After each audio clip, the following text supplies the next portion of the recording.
Testing of Hyundai HGN08 air circuit breaker. The basic settings will be set by the customer. For testing, we add a 220 volt AC power supply. At first, we trip the breaker manually.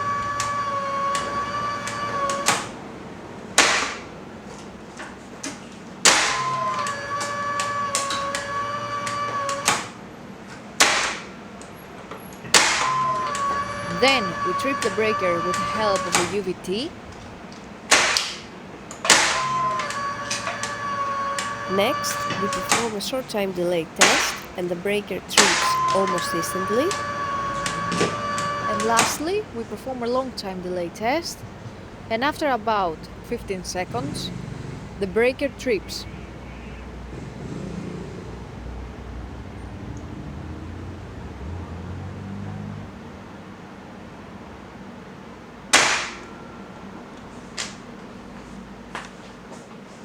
It is now clear that the air circuit breaker is working successfully and is ready to be delivered to the customer.